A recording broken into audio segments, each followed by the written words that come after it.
दोस्तों, मैं हूं जीतू और आज हम आपको लेकर चलेंगे 2500 साल पुरानी बौद्ध कालीन गुफाओं की रोमांचक यात्रा पर। क्या आपने कभी सोचा है कि 2000 साल पहले के बौद्ध भिक्षु कहाँ रहते थे, ध्यान कैसे करते थे और उनकी गुफाओं में कैसी कहानियां छुपी होती होंगी? मैं आज नासिक से लगभग 14 किलोमीटर दूर स्थित पांडवलेनी गुफाओं की ओर आया हूँ। ये गुफाएं त्रिरश्मि गुफाएं यानी 3 और रश्मि यानी किरणें। पाली भाषा में इसका अर्थ होता है 3 किरणें। शायद उस पहाड़ी की आकृति या सूर्य की रोशनी के कोण से प्रेरित होकर ये नाम पड़ा होगा। देखिए दोस्तों, मैं अभी गुफाओं की तरफ बढ़ रहा हूँ और सामने है 220 सीढ़ियां।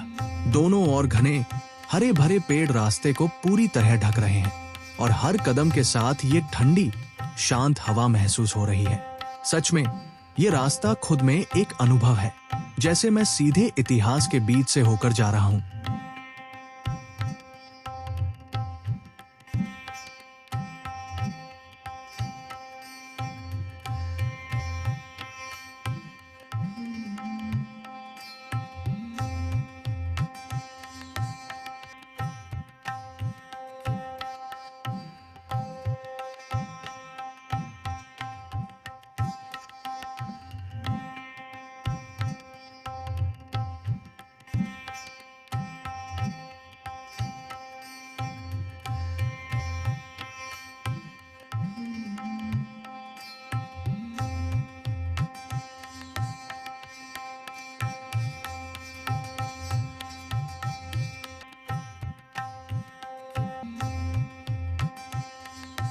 गुफाओं का नाम पांडवलेनी भी बहुत दिलचस्प है।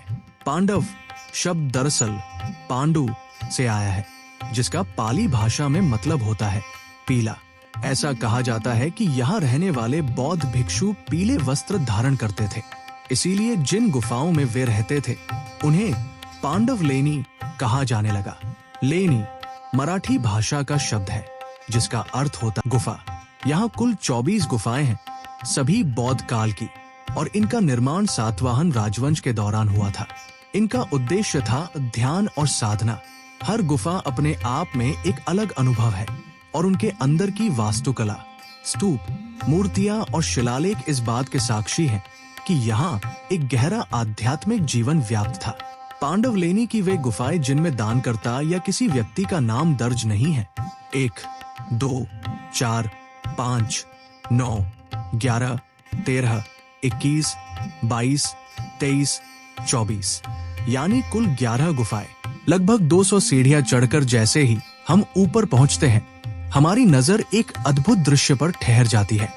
एक भव्य घोड़े की नाल के आकार का द्वार, जो प्राचीन गुफाओं के शानदार प्रवेश द्वार के रूप में खड़ा है। इसके अंदर प्रवेश करते ही हम पहुंचते हैं गुफा संख्या 18 में, जिसे चैत्य गृह कहा जाता है। ये कक्ष एक अद्भुत सामूहिक पूजा स्थल है। मध्य में एक स्तूप स्थित है और इसके चारों ओर 17 स्तंभ खड़े हैं। इन स्तंभों पर पाली भाषा में शिलालेख खुदे हुए हैं, जिनमें सातवाहन राज परिवार की महिलाओं के नाम दर्ज है। ये महिलाएं इस चैत्य गृह के निर्माण और सजावट में योगदान देने वाली प्रमुख दानकर्ता थी।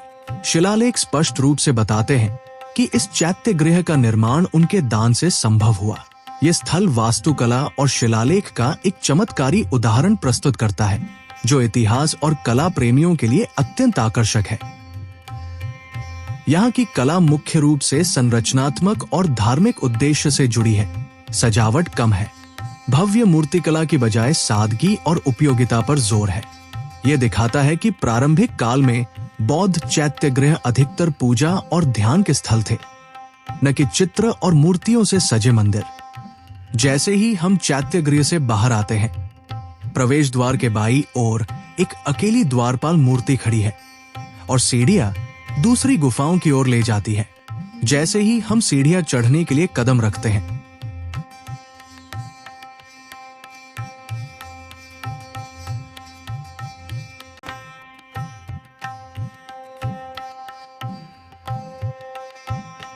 हमारे बाईं ओर गुफाएं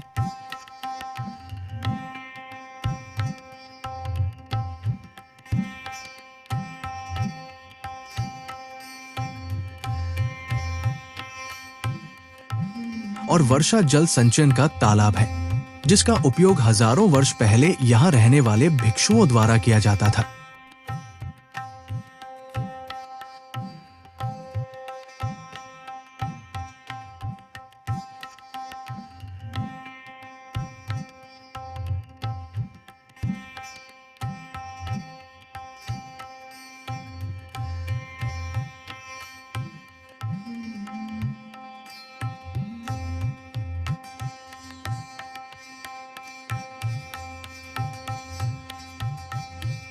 आगे बढ़ते हुए हम मार्ग के अंत तक पहुंचते हैं, जहां गुफा संख्या 24 है और उसके बगल में गुफा संख्या 23 स्थित है।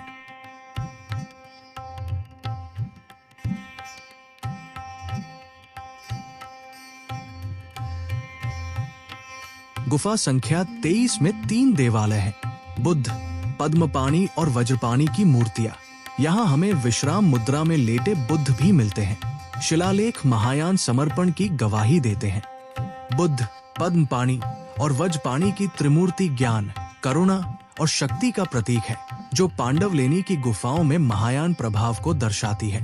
केंद्रीय गर्भगृह में शांत बुद्ध धर्म चक्र या ध्यान मुद्रा में विराजमान है। गांधार कला से प्रभावित कोमल वस्त्र और कमल पंखुड़ी की नक्काशी उनकी पारलौकिकता को उभारते हैं। बाईं ओर कमलधारी पद्मपाणि करुणा का प्रतिनिधित्व करते हैं, जबकि दाईं ओर वज्रपाणि शक्ति और अज्ञान पर विजय का प्रतीक, जहां चारों ओर शिष्यों और देवताओं की सूक्ष्म आकृतियां उनके अंतिम पागमन पर सृष्टि के शोक और शांति दोनों को व्यक्त करती है। गुफा 3 गौतमी विहार। यहाँ प्रवेश करते ही भव्यता का आभास होता है। खंभों पर हाथी, सिंह और कमल की महीन नक्काशी, तोरण शैली का द्वार, भीतर गुफा 4 ऊंची रेलिंग, 2 अष्टकोणीय खंभे और एक और हाथी पर सवार योद्धा की छवि। पास ही एक गड्ढा है।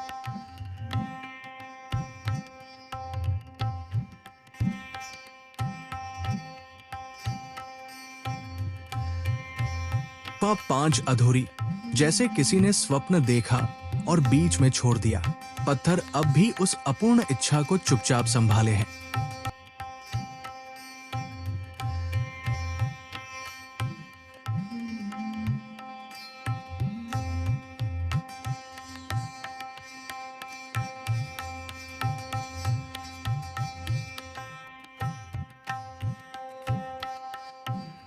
गुफा 5 अधूरी, जैसे किसी ने स्वप्न देखा और बीच में छोड़ दिया। पत्थर अब भी उस अपूर्ण इच्छा को चुपचाप संभाले हैं। गुफा 6 यहाँ एक व्यापारी का नाम कभी खुदा था। व्यापार और धर्म के मिलन की कहानी इस साधारण विहार में फुसफुसाती है।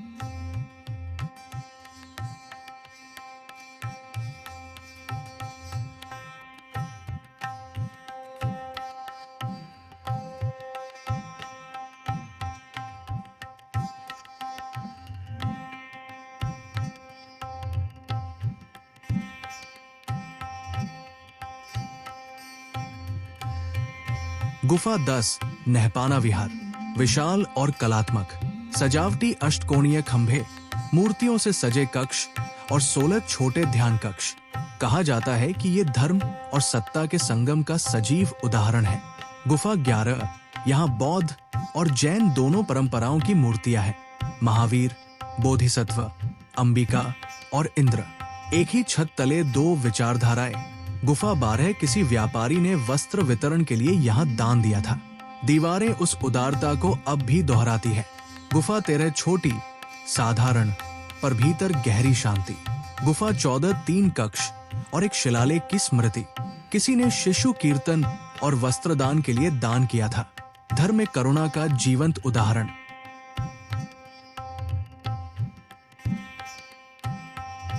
गुफा 20 लगभग 40 फीट चौड़ा भव्य विहार।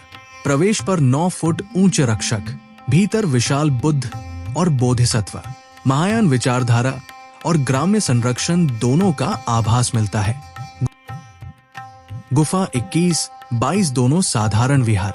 गुफा 22 में बाद के काल की बुद्ध प्रतिमाएं जोड़ दी गई।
पांडवलेनी की ये गुफाएं केवल पत्थर की कंदराएं नहीं, बल्कि मानवीय विश्वास, दान और संवाद की जीवित गाथा है। राजाओं की शक्ति, व्यापारियों का परोपकार, स्त्रियों की भागीदारी और दूर देशों से आने वाले श्रद्धालु, सभी ने मिलकर इन दीवारों में अपना अंश छोड़ा। समय बीतता रहा, राजवंश बदले, पर ये गुफाएं आज भी उस युग की पांडवलेनी की ये गुफाएं केवल पत्थर की कंदराएं नहीं, बल्कि मानवीय विश्वास, दान और संवाद की जीवित गाथा है। राजाओं की शक्ति, व्यापारियों का परोपकार, स्त्रियों की भागीदारी और दूर देशों से आने वाले श्रद्धालु, सभी ने मिलकर इन दीवारों में अपना अंश छोड़ा। समय बीतता रहा, राजवंश बदले, पर ये गुफाएं आज भी उस युग की अनकही कहानियां हवा में बिखेरती रहती है।